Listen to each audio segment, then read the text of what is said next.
And welcome into the Rotoworld Basketball Show. Dan Titus of Yahoo Sports and Raphielle Johnson of NBC Sports joining myself, Vaughn Dalzell, for one of our final episodes of the season. Why that makes us all sad. It is good times because the NBA Finals is finally here. A week without basketball, gentlemen, has been one of the longest weeks of my life. But I'm happy to see you guys. Dan, how are we doing? And what are you looking forward to most for Game 1 of the NBA Finals, man?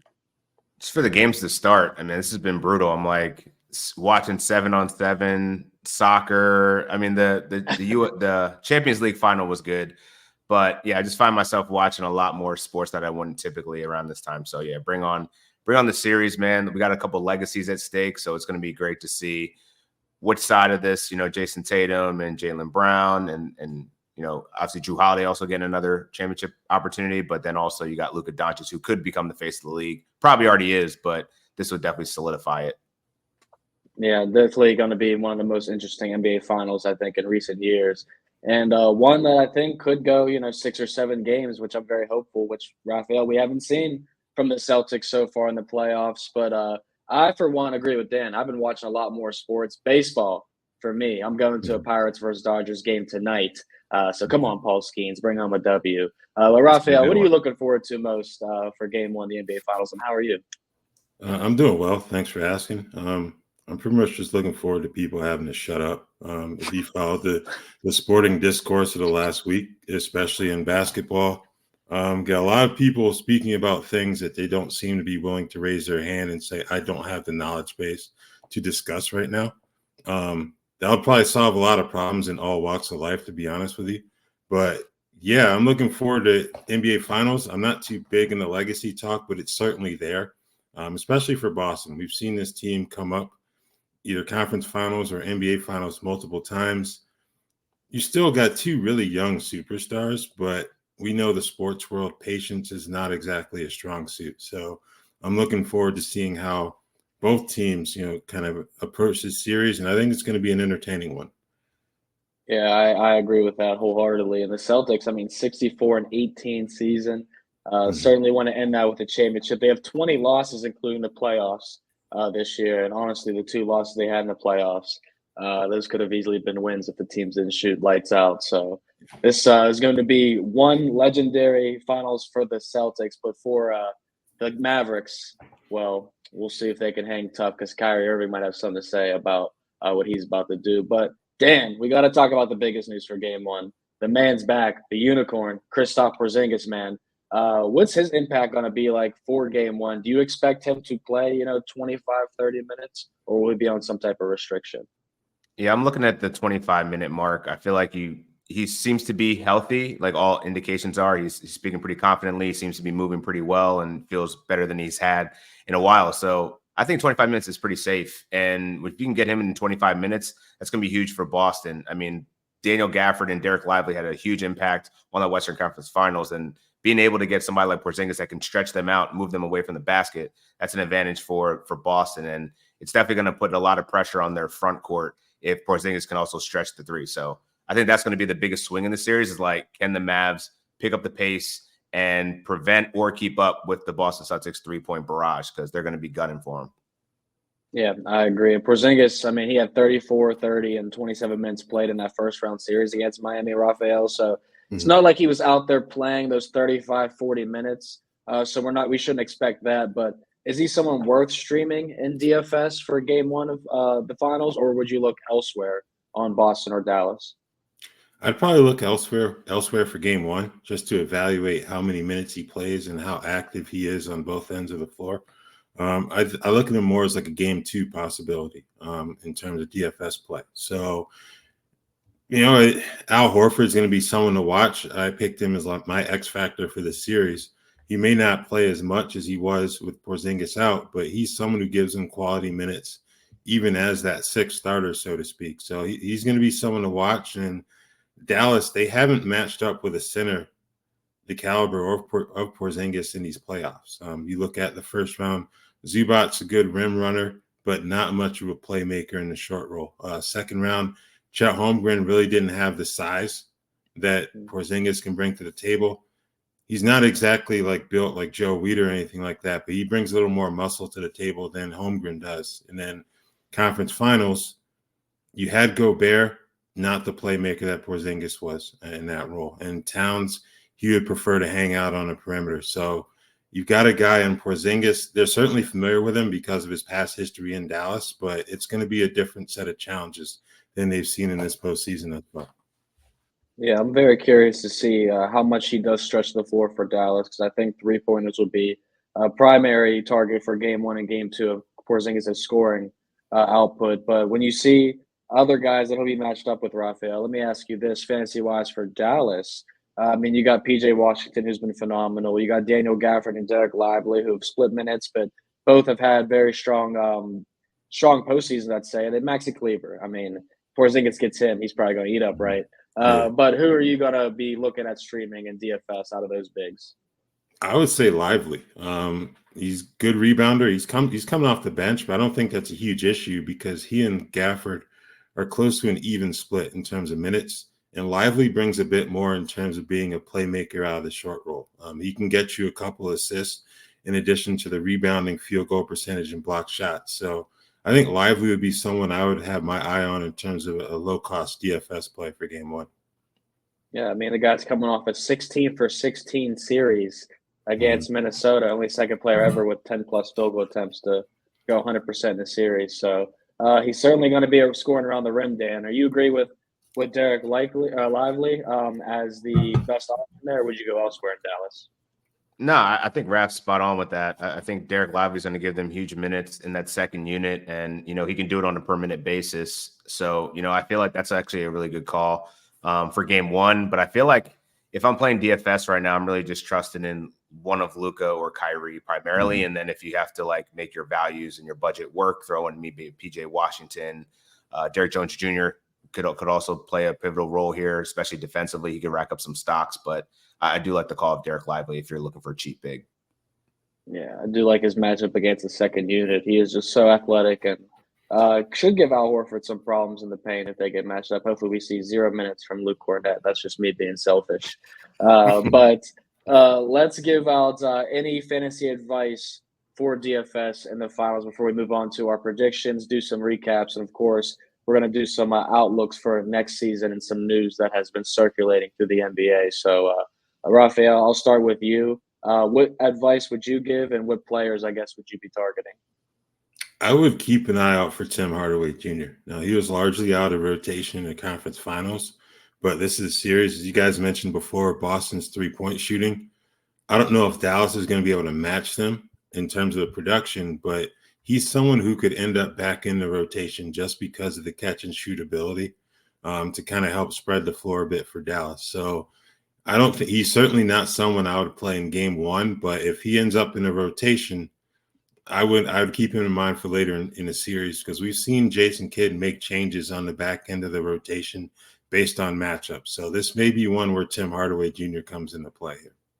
Yeah, Boston has the fourth best defensive efficiency of all time during the regular season, which usually bodes well for winning an NBA championship. So if Dallas has any struggles outside of Luka or Kyrie scoring, a guy like Tim Hardaway usually has some instant offense. So he could definitely cook for Dallas and find himself earning some more minutes down the stretch. I like that call.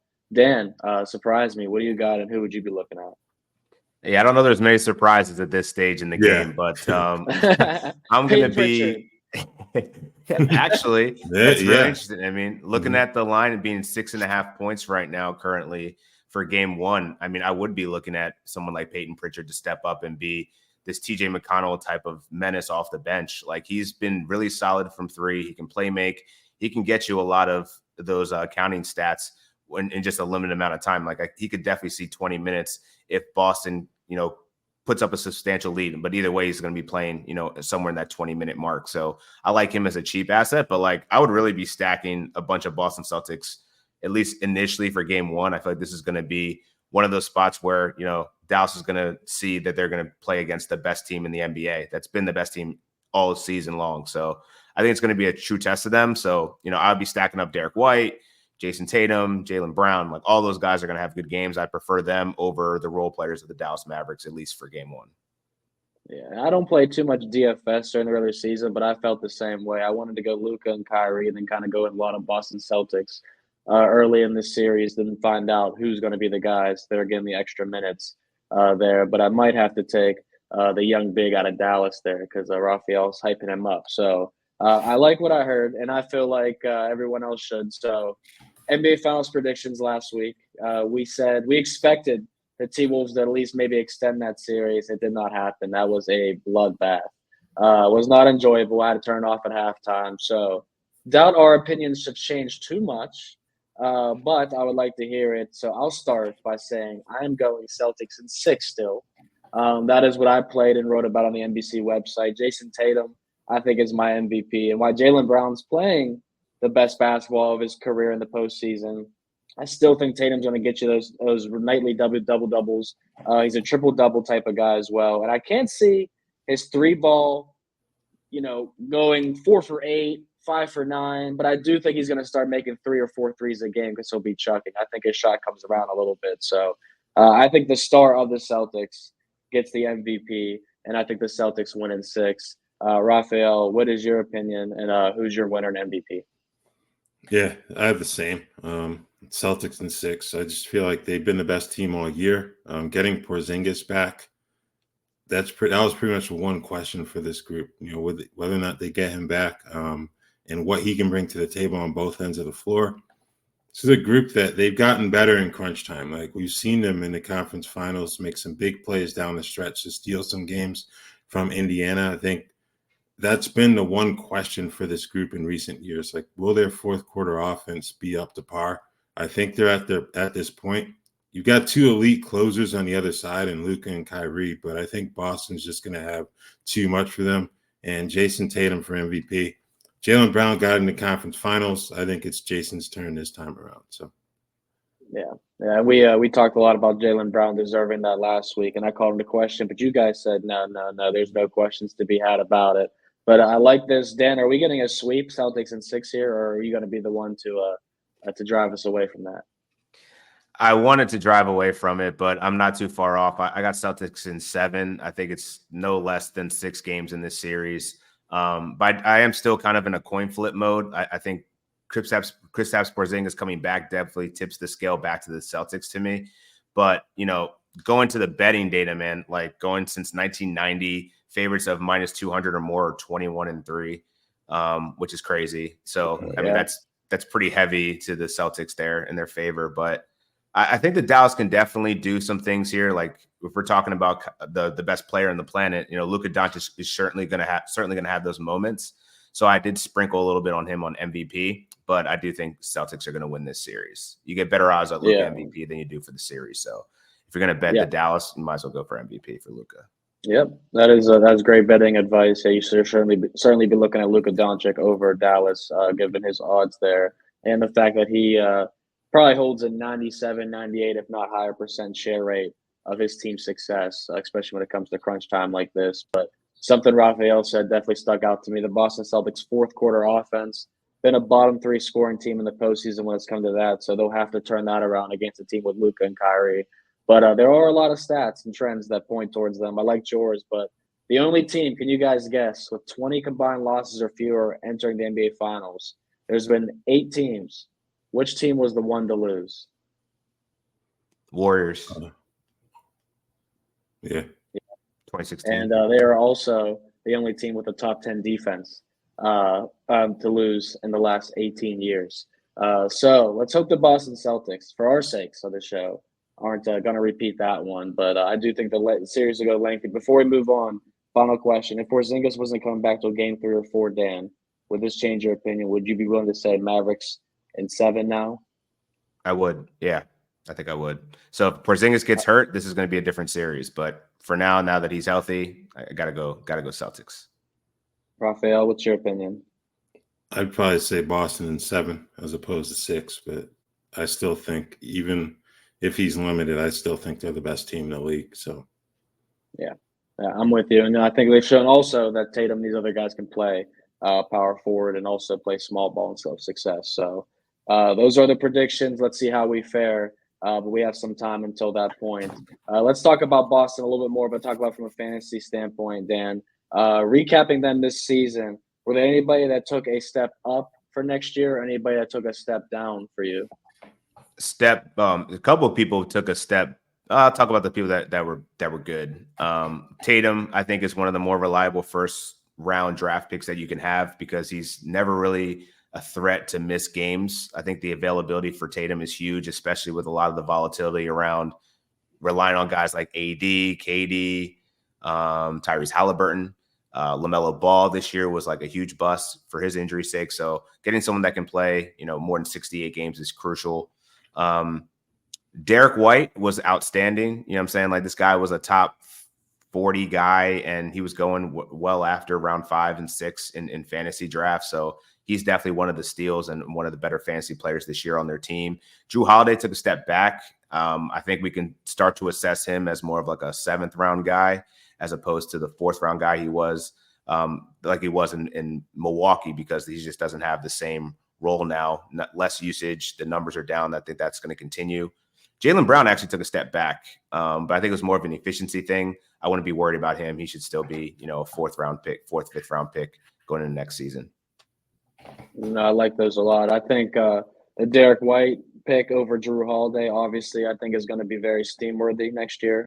I think we'll see Jrue Holiday probably drop in drafts, and a guy like Derek White start climbing, as his role should grow next year. Raphael, are you in the same boat there? And would you give anybody else shout-outs on the Boston side? Yeah, I think Derek White is someone that you really have to consider as like a top 25 pick now. That was the level he played at this season. That may be a bit of a reach, but the availability has been there. He's going to be impactful. He's an efficient basketball player, so that's something to consider. I think the disappointing thing about Kristaps Porzingis was the availability. I think 57 games, but you kind of know that there's the potential for an issue in that regard with him when you're going in a draft. So I don't think too much is going to change with him regarding his positioning. Jalen Brown, you kind of wonder if people may end up waiting a little too long for him. I don't think so. Still looking at a 4th or 5th round guy. But will people take the risk of waiting a little longer just because of, as Dan noted, the efficiency issues this year? I don't think it's a long-term problem, but he may be someone that you wind up getting as a draft steal come fall just because of how things played out this year. I think that's pretty much what we're looking at here. Like, Al Horford's a top 100 guy. You're not going to use the top 100 pick on him at this stage in his career. You just draft him. You kind of hope he can give you that, but you're not expecting it. So I think everything kind of played out the way we expected it to with Boston outside of Derek White, who ended up being a lot better than projected in the eyes of many. Yeah, I think I agree with a lot of that, because entering the season, I was willing to take Al Horford late round pick. I was willing to take a swing on Jrue Holiday, and I think going into next year, my wheels start turning on these guys, and Derek White's someone I'd willing to be take over both of them, especially higher up in top 25. I'm gonna hold you to that, because that's definitely. I don't know. It sounds like a hot take. I did say it would be a reach, but I don't think it would be a serious reach. Remember, people drafted Mikal Bridges with a top 20 pick. Yeah, and we saw that turned out. And we were even talking about that time. This could be something that we look back on and laugh at. And it was pretty bad. So I'm looking forward to the next 3 rounds next year are going to look completely different. And it's going to be those guys like Derek White that sneak into the 2nd, 3rd round. It's going to be those Jalen Johnsons. Dude, there's going to be a lot of people that are going to surprise and fall. So I think that's where, like, your point of Jalen Brown possibly falling out of that, I think that's possible. And one of the things that we talked about last week was he's going to try to lock in more on defense. Like, he thinks he should be all defensive team. So, like, if he gets more stocks, that's going to push him way higher than he's been, even with the efficiency issue. So, yeah, I think Jalen Brown's actually might be one of the people that you get cheaper than expected based on his value. Yeah, if his stocks do increase too, he could be having a better season than expected as well from where you're drafting him. So, interesting point as well. I have not heard those words come out of Jalen Brown's mouth, but now I'm going to have to Google it, Dan, because I want to see Jalen Brown be a lockdown all-first-team defender. But speaking of Kristaps Porzingis' old team, the Dallas Mavericks, same question for them. Risers and fallers for next season. Raphael, I'll start with you this time. I think the riser you're looking at is Derek Lively. 10th round value. He's someone that there were conversations about the Tyson Chandler-like potential. Obviously, he had Chandler work with him during the summer. We didn't get to see that full on, but the tandem between he and Gafford, I think he's someone that can have top 100 value, even if it's still a timeshare. There's no reason for it not to be, given how effective it's been. But I think Lively's someone who's only going to rise as his career continues to develop. Gafford, he finished as a top 40 player, but there's no way you're going to expect that type of production again. Now, he blocked 2.1 shots per game, had about a steal as well. I don't know if I see that type of production from him. He'll certainly be a top 100 player, I think, but I don't think there's any way you use like a third or fourth round pick on him. So Kyrie, Luka pretty much is what it is. I think PJ Washington, some of the late round guy in the past, maybe he receives a slight uptick from an efficiency standpoint. But I don't think anything changes with the top two. You're just looking at those bigs and wondering what the minutes are going to look like and whether or not Lively is going to be a top 100 pick possibility. And I think he is personally.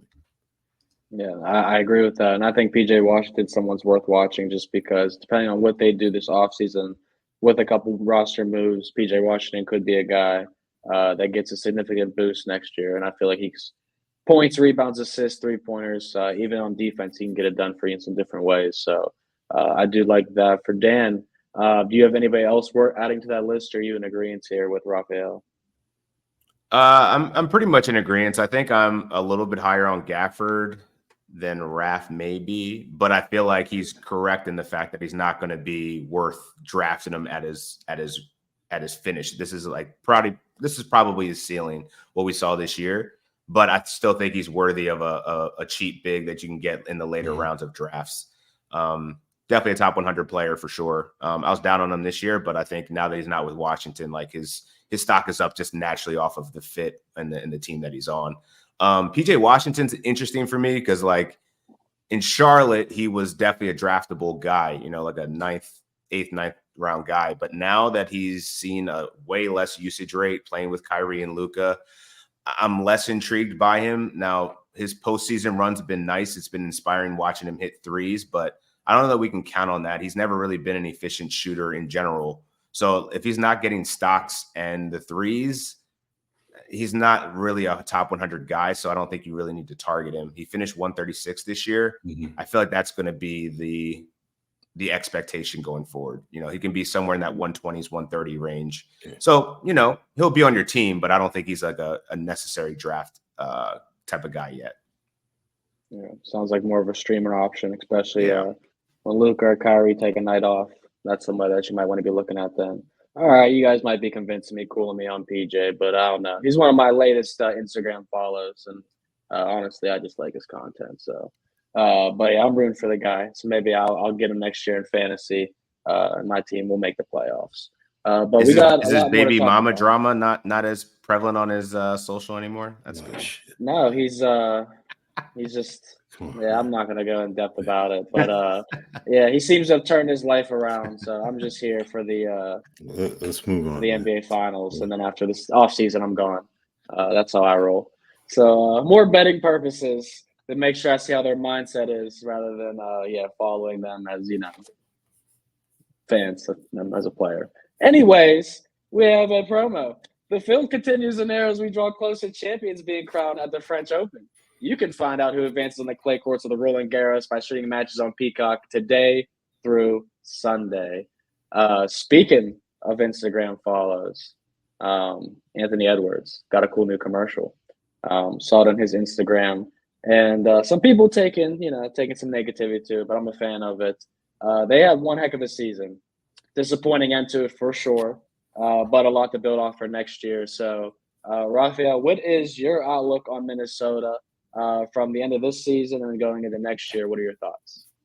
I think more important than the social media habits, the fact that they've restructured Tim Connelly's contract. Their lead executive, we spoke about this last week. To have some continuity there, who knows what's going on with the ownership situation, obviously, but to have Connelly kind of locked in to continue to work with that roster is huge for them, just because you have the financial situations coming up. Karl Anthony Towns' new deal goes into effect.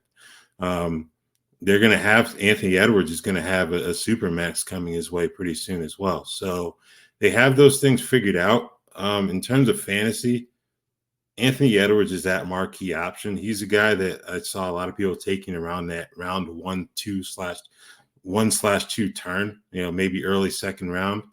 Do you go back to the well again? He wasn't at that level, but I think it's worth considering because his usage in terms of being a playmaker is only going to increase. Mike Conley continues to get older. We're going to get to a point, I believe, where Anthony Edwards is that scoring point guard that we see across the NBA. So he's someone to watch. Towns and Gobert, I think their upside is limited in terms of fantasy when they're playing alongside each other. Other than that, Conley has sneaky value. He was like a top 75 player again this year, but I don't think you draft him that high just because of the age factor. My question would be Jaden McDaniels. Like, is he even a draftable player at this point? As good as he is defensively, he has moments offensively, but the usage isn't there. So you kind of wonder, is he just a late round flyer, or do you even leave him on your board completely? Would you rather take a guy like Mike Conley over Jaden McDaniels at this point in his career? Yeah, for sure. For sure. Yeah. Interesting. I expected more of that from McDaniels, but I mean, offensively, he seems like he's been very limited. He's had 1 or 2 games where, he can pop off for 12, 15, 18 points, but other than that, he's getting you single digits more often than not. Dan, are you in the same boat with McDaniels being a late round flyer, nothing more than that? And is there anybody else in Minnesota that you're kind of looking at for next season? Yeah, I feel like Jaden McDaniels, there's just not much of a path for him to be good at fantasy unless he takes a bigger role offensively. And, as you said, like he pops off every once in a while, especially in the postseason. He had a couple games of over 20 points, which was nice to see. So he's capable of it, but just on a, totality of the season and the schedule, he's just not going to be that much of a factor. So if he's not getting stocks, he's pretty much not that reliable of a fantasy guy. So I don't think he's worth drafting next year. Whereas, this past year he was around the top 100 type pick. But yeah, I feel like even if he does get the stocks, he's going to be more of like a Matisse Thybulle, just a one-trick pony that can really only do a couple things for you. So yeah, I'm not really interested in Jaden McDaniels, but Naz Reid though, that I'm definitely interested. And yeah, I've been thinking about it more is like, what do the Timberwolves do? Bringing back Tim Connelly, as Raph stated, was like the right thing to do. He helped build the Denver Nuggets into the juggernaut that they are. I feel like Minnesota is positioned really well to be that type of ascending type of team, but does Cat fit anymore? With Naz Reid becoming the 6th man of the year, he could be one of the best players off the bench, but I don't know. I feel like he fits better as a starter, and bring Kyle Anderson in those bench minutes. They have a pretty deep roster. So at this point, I feel like they actually could make Cat expendable if they don't want to pay him, that next contract, which I think from a business perspective makes a lot of sense, especially when Anthony Edwards, the face of your franchise and potentially the league, is coming up on a supermax. So I think they got to be more equitable about it. They already have Naz Reid at great value. He's exceeding that value. And I think for fantasy purposes, he's going to be worthy of like an 8th round, 9th round guy next year when he wasn't even going drafted last year. Where would you put Naz Reid next year, Raphael? I think that's fair. Like Dan said, it's a question of what are they going to do with Towns? You've got the second apron probably coming up here. Whoever's in charge of signing the front of the paychecks, are they going to be willing to pay that? Whoever that is. Yeah, whoever still it is. Haven't figured that part out. Exactly. They still have to go to arbitration or what have you. Yeah, I think that's going to be the big question because Towns is going to be making like 250 something million. And, the cap rules are a lot stricter now. So you can free up that spot, maybe move Naz Reid in the starting lineup. Then you're adding to your bench. If that were to happen, maybe a Leonard Miller, creeps on the back end of the radar. 2nd round pick this year, a lot of upside, but didn't really play much for the Timberwolves, obviously. So that'll be something to watch. But yeah, I think the Naz Reid question is a good one because he's someone who could have value even if he comes off the bench. But if Minnesota were to make a move, he's someone whose value would likely skyrocket in drafts. Yeah, I'm pretty excited about his future, what he does the next few years, and $250 million for Karl Anthony Towns. That's a lot of money for a guy who shot 24% in the Western Conference Finals from three. But hey, I'm just saying, if I was a hiring official, I wouldn't do that. But maybe Brian Keefe would, guys. He's the latest Washington Wizards guy to focus on development of that team, and He's there's a lot the of head coach. development to go around. Head over heels, Raphielle, right? He's got a big job. Yeah, he took over for Wes Unseld Jr. in an interim role in January. So he's certainly familiar with this roster. Focusing on development, I think that's good news for a guy like a Bilal Coulibaly. As long as he's healthy, suffered that season-ending injury, he should be ready to go, once they get their summer program and all that stuff going. So I think maybe this boosts his fantasy value, but in terms of Washington, I don't really know if they have any truly trustworthy fantasy options. Like Jordan Poole was an absolute disaster. Kyle Kuzma can get you borderline top 100 value. There's always a turnover concern. Other than that, you're looking at guys who are streamers throughout the course of the season, where you talk about a Corey Kispert. But other than that, Tyus Jones will be a free agent. I think he'll end up with a contending type team as a backup point guard more than anything. But yeah, you're basically looking at this from a Bilal Coulibaly standpoint, where he'll fit into that rotation. I would expect him to be a starter because I don't understand. And our producer Adam makes a good note about Denny Avdia. So I think those two guys are probably the ones that fantasy managers will probably be looking to track heading into drafts. Yeah, they have some young players, but not many guys that are stepping up to make you feel like they're going to be cornerstones of that team. The Jared Butlers as well.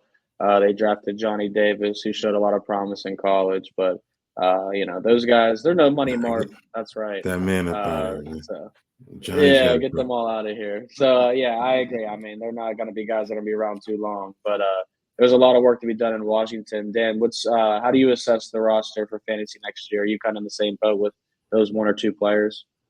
Yeah, I think there's some moving pieces here because Tyus Jones is a restricted free agent, so he could get. Oh, he's an unrestricted free agent actually. Yeah. So he's probably going to get a call from a contending team.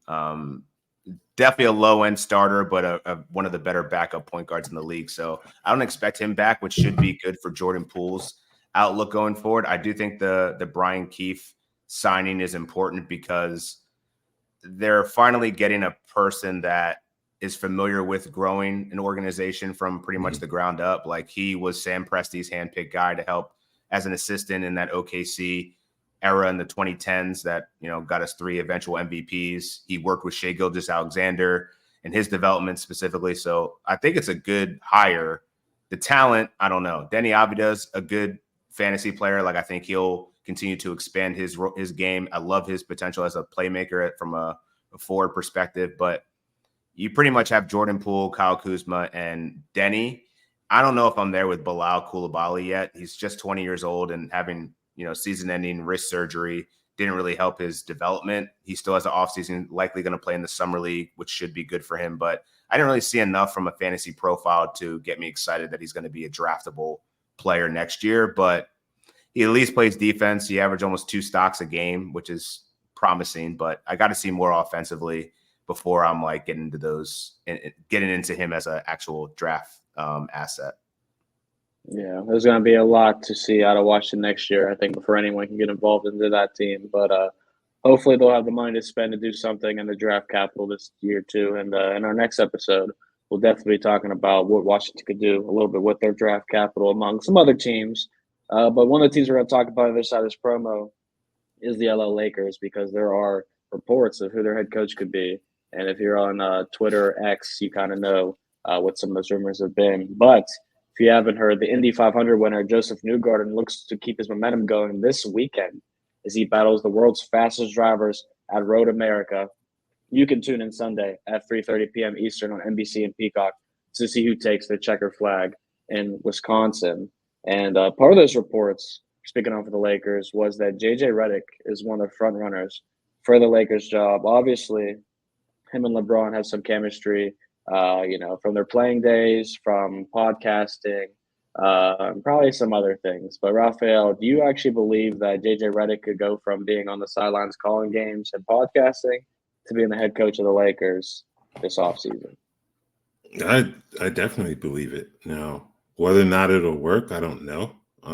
This would be his first NBA head coaching job, but he's not too far removed from playing, so he's certainly familiar with the modern day locker room. They say that LeBron hasn't been involved in the head coaching search. Take from that what you will, but Yeah. I think whoever it is, Anthony Davis needs to be the focal point here. He's the one who's got a lot more tread on the tires, so to speak.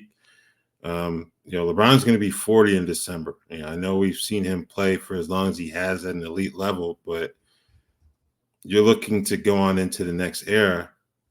Davis needs to be the focus here. You've got some questions. LeBron and D'Angelo Russell both have player options for this summer. Man, I'm interested to see what happens. Reading up on it, I guess it was reported that some people within the organization sense a Pat Riley-like potential with JJ Redick. Now, if that comes to fruition, that'd be great. Pat Riley is one of the great coaches in NBA history, but I don't know, man. Some of the decisions that get made there kind of confuse me. It's like you're a franchise that's in win now mode, but whether it's Redick or Jalen Hood-Schifino with that first-round pick last year, some of the decisions reek of like betting on upside instead of going with someone who you feel is a bit more proven to help you now. So I'm interested to see how it all shakes out. Yeah, I think we're all pretty interested to some degree. And your first coaching job in the NBA to be the head coach of the Lakers certainly sets you up for success for, probably the rest of your career or failure. And that's probably your coaching career right there. So I am intrigued to see how this also develops in the first season, because we've seen a lot of these teams in that win now mode, Dan, kind of give up on a head coach after a year or two. And sometimes shorter than that. So what's your opinion on this situation? Would you hire JJ Redick? Do you think it's a possibility? It's definitely a possibility. I mean, it seems like it's the foregone conclusion that he's going to be the next head coach at this point. I was doubtful for it. Like if I'm JJ Redick, I'm like, wow, that's a hell of an introduction to coaching to join the Los Angeles Lakers, especially with LeBron James there and so many expectations against them every year. But I don't know. The guy's a former player, and former players have had success coaching before. Just recently, look at Jason Kidd. He's sitting in the finals right now, and Steve Kerr obviously helped build dynasties. So there's precedence there. This could also be a Steve Nash situation, and it doesn't go well. So I don't know. It could be one of two ways, but I think the one thing that's going against JJ Redick, I think, is the Lakers' ability to build a competent team around their stars, and they haven't drafted well. LeBron is getting older. They're going to have some tough decisions to make. And oh, by the way, the New Orleans Pelicans deferred their first-round draft pick. So if you're going to start going down Narrativeville, are they going to waste that pick on Bronny James? Probably. I hope not, because that wouldn't be a wise selection. But it begs the question. I don't know. It's going to be interesting to see, but clearly JJ Redick has the mind to coach a team. Seems to relate well to players. Yeah. He could be the next Pat Riley. I don't think it's out of the realm of possibility, but I think I don't know if you're looking at the rosters compared to what Pat Riley inherited and JJ Redick is getting. I don't know. Pat Riley was set up for success there. I don't know about JJ. Yeah, I've been waiting all show too to ask this question of Raphael, so I hope he gives us a phenomenal answer, Dan. But who has the better chance of being a member of the Lakers next year, D'Angelo Russell or Bronny James? Oh, man. I'm going to say D'Angelo Russell because, the Lakers picked 17 and 55. Now, maybe 55 is where he would be in play, but whoever is out here, I forget. There weren't some people like talking him up as like a potential first overall pick, probably just to get like the betting stuff going. Yeah. It's like, Look, man, I didn't get to watch a great deal of college basketball this year, but to make that type of assertion is absolutely absurd. Given the production, like if you're going to talk about anyone on that USC roster, it should probably be Isaiah Collier. Like he's someone who's probably going to be a lottery pick. If they draft Bronny at 17, more power to him. But I mean, okay, I don't want to say anything that would be like construed as disrespectful, but it's like, no. I agree with you. I think and if this was betting odds, they would show Bronny James the favorite to be on the Lakers rather than D'Angelo Russell. But I agree with a lot of what you said there. I mean, I covered college basketball for the past few years for NBC, and after about 2 and a half games after watching Bronny, it was pretty clear he's not a first round pick. There's potential there on defense, potential for passing, running an offense, and being an intelligent player, but not quite the NBA offense you want from a guard right now. It doesn't look like that's there for him. So, if LeBron's there, then I think Bronny could be a part of the team. If LeBron's not there, Bronny probably goes undrafted. Dan, do you have a different opinion? You agree D'Lo, better chance of being a Laker than Bronny? Yeah, I think D'Lo's. I feel like given D'Lo's contract situation, he's probably going to opt out. But there's not. I'm looking at the point guard free agency market, and it's not that attractive. So I feel like D'Lo would be in his best place to kind of run it back. I don't know what that deal looks like. He obviously wants a long-term deal, but I feel like at this point, I'm not surprised that Bronny's going to get drafted. He tested well. Rich Paul is his agent, and he's making wild demands. He won't be signing two-way deals. Like he's posturing as if this guy is a first-round pick, and I don't know. I think it goes to show the way, and whether LeBron had any involvement in this head coaching search, who knows? But I don't know. It's pretty convenient that he starts a podcast talking about the X's and O's, and then all of a sudden he ends up as their head coach potentially. So I don't put anything past LeBron James and Rich Paul at this point. If Bronny gets there, he gets there. How he gets there, I don't know, but he'll probably find a way on an NBA roster, and be drafted this year, and probably in the first round, late first. The conspiracy theorist in me now is thinking I got my wheels turning, Dan, all about LeBron, but I'm sure he has some strings being pulled from afar with the coaching, with the signing, and everything, regardless of what has been said. But this is the part of the show now where you usually take the reins. And you wrote an article recently for Yahoo talking about 3 players that boost their fantasy value. So I want you to run through those players. Then Raphielle is going to actually tear you down and tell you why you're wrong. No, I'm just kidding. But yeah, let us know what's up with these guys. Yeah, so I wanted to take a look now that we have 14 teams eliminated from the playoffs. Like, look at who had their stock rise from the postseason. And the first name that came up for me was Paolo Banchero.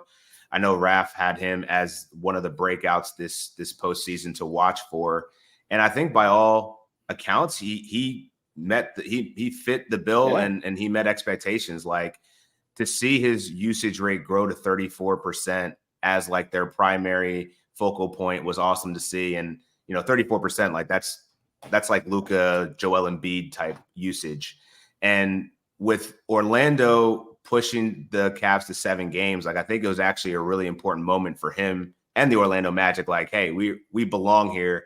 Couple things sway a couple of different games. Maybe they shut down or do something differently to Donovan Mitchell. They have a chance to win a series, and they're going to spend a lot in free agency to get the perimeter shooting that Paolo needs to kind of help support that playmaking.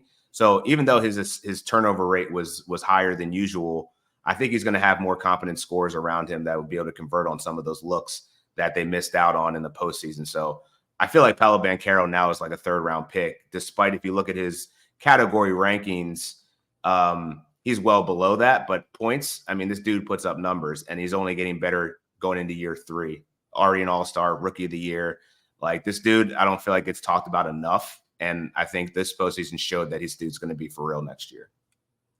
I'll let you guys comment on Paolo first, then we get the other dudes. Mm-hmm. Yeah, I absolutely love Raphael's call on Paolo, talking about what he was going to do in round 1 because of the size and the athleticism. And he lived up to the hype. 27 points, almost 9 boards, shot 45% from the field, 40 from three, 75 from the free throw line. So love that call. Raphael, what's your opinion on Paolo? I don't know if I'm as high on Paolo for next season as Dan. The turnovers are what concerned me. Now, he had a game with 9 turnovers in that first round series. I think the key for them is going to be what they do to improve that roster. Like, we know they need perimeter shooting. I think they're also going to need to get stronger in terms of a playmaker. Take a little bit of that responsibility off of the shoulders of Paolo and Franz Wagner, where they can just get the ball and get downhill immediately. But I think at times they play a little too slow. They're one of the slower teams in the NBA in terms of pace, and that allows defenses to get set. And that can be a bit problematic for those guys as playmakers. So if they can speed things up a little bit without losing too much of who they are from an identity standpoint, I think that would certainly help him. Third round pick, I don't know if I would go that high for him, but I don't think it's ridiculous either, just because of how well we've seen him play. And he's only going to get better. You're talking about a guy who's an all-star his second year of the NBA. So I think Paolo is one of those breakout candidates for sure. Just don't know if I'm a top 30 guy with him right now. Yeah, I think majority of people will probably take him that high just because him being a star player. But I do agree. Yeah. They need to play up-tempo pace because they don't have the three-point shooters to be playing at a slow pace anymore. Give us the other two names on that list, Dan. Yeah, the other two names, Jalen Williams, he was my breakout guy for the postseason. He didn't show up as well as I thought in the Western Conference Finals, but if you look at that first series against the Pelicans, he was cooking. 21 points, 7 boards, almost 6 assists, had over 2.5 stocks. I think that's kind of where I'm going towards in his fantasy outlook going towards next year. He was a top 50 guy this year, and I feel like he's another guy that you're going to see sneak into that third, fourth round territory based off what we've seen. Josh Giddey's role is definitely fading. That's one less playmaker into that offense. He operated as the second playmaker in the postseason. So, yeah, I think that Jalen Williams' outlook's also looking up. And then the last person's Andrew Nembhard, a guy that I think will probably be draftable next year based off of his late season run. Obviously, Tyrese Halliburton was injured, but I think we saw glimpses of what Jalen Brunson was when Luka was out in the postseason. That's the vibes I got when Andrew Nembhard took over in that Eastern Conference Finals, the final 4 games where Halliburton was injured or missed the game. So I don't know if he's going to step into that right away, but I'm saying he could be a late round pick based off his efficiency and what he's shown on the defensive end as well. Yeah, the Nembhard to Brunson comparison, I like that. I mean, he did have 39 field goal attempts, scored 56 points in the last 2 games against the Celtics. And, I mean, between him and TJ McConnell, boy, those 2 guys could not miss. But, of course, Nembhard gets the nod. McConnell does not in fantasy. And Jalen Williams, of course, Raphael, was awesome all season long. But in the playoffs, I mean, he held his own in both series, in my opinion, averaging at least 17, 5, and 5 in both series. Which player do you like, and where are you ranking those guys next year? I like both of them. I would lean J-Dub just because of his role, and he's going to have a marquee role for sure within that system. You know, Nembhard's a starter, but when Tyrese Halliburton's out there, his usage is a bit limited, I think. So I think of the 2, I would say Jalen Williams for sure. I think he's easily a top 50 pick, to be honest with you. You know, I don't know how high into the top 50 I'd be willing to go, probably about a 4th rounder, which isn't too much of a risk in my opinion, just because of what he's going to be asked to do. We saw him kind of bulk up a bit before this season, take on a stronger variety of matchups defensively. And the offensive skill set is good and it's only going to get better. You remove Josh Giddey, that's one less person to have the ball in their hands as a playmaker. So that maybe the assists go up a little bit for Jalen Williams next year, if that were to happen. So, yeah, I think he's the one I'd be more excited about because I think he's got league-winning potential. Nembhard can be a good fantasy option, but I just feel like with Halliburton there, he's a bit limited in terms of the overall upside. Yeah, no, it's I hear you on all accounts of that one. I'm really excited to see how Jalen Williams' season next year and next few years of his career kind of pan out because he's not someone I had on my radar at all, right, of being, all-star capable type of player or a top 50, top 25 fantasy player. But I mean, every time you watch him, he just does everything. And I mean, how could you not love OKC and all the barking, a bunch of dogs on that team? So yeah, hopefully they hold it down next year. But we all got the Celtics in 6 or 7 games. We got Tatum getting the MVP. Dan gives a little shout out to Luka because, of course, he's Luka Doncic. But another great episode. The next time we see each other will be Monday, June 24th at 3 p.m. Eastern. And Game 7 of the NBA Finals, if we have one, will be the 23rd. So we'll be covering the NBA Finals, also covering the NBA Draft in the offseason. So final words before we get out of here. Raphielle, you do the honors. For breakout candidates, I would add Donte DiVincenzo to the list for next year. Just outside the top 60 this year, I think even if everyone's healthy, I think he's someone who has a better chance of remaining a starter than Josh Hart just because of the perimeter shooting that he brings to the table. So he's someone I would consider as a potential breakout candidate next year as well. Yeah, give Raphael one of the last words, and he has to get a nick in the show somehow, Dan. He couldn't go the full entire show. I thought we were going to expand. That's why. I thought we were going to expand on the list. Yeah, so. we'll do that more. No, I'm just joking. But Dan, any last words for the viewers for till Monday? Yeah, I got Derek White, most threes made in the series. I think he doesn't get the volume that Luka does, but he's more efficient. And I think he's going to get a lot of looks with Jalen Brown and Jason Tatum getting a lot of the attention. So, yeah, Derek White, most threes made for the series in the NBA Finals. I just spoke about that on the show the other day, actually, because I said it's between Luka and Derek White. Don't take anyone else. So I'm with you there. I think that's a great lunch money play there for good value. So I think this is another great show. And I was going to say Luka made threes leader for Game 1, but Derek White for the postseason overall. So Dan, right. we can split it 50-50 there, my man. Raphielle Johnson of NBC Sports. Make sure you go follow him, check out his work. Dan Titus of Yahoo Sports, and myself, Vaughn Dalzell of NBC Sports. We thank you, producer Adam, and the rest of us. Make sure you like and subscribe. We'll see you next time.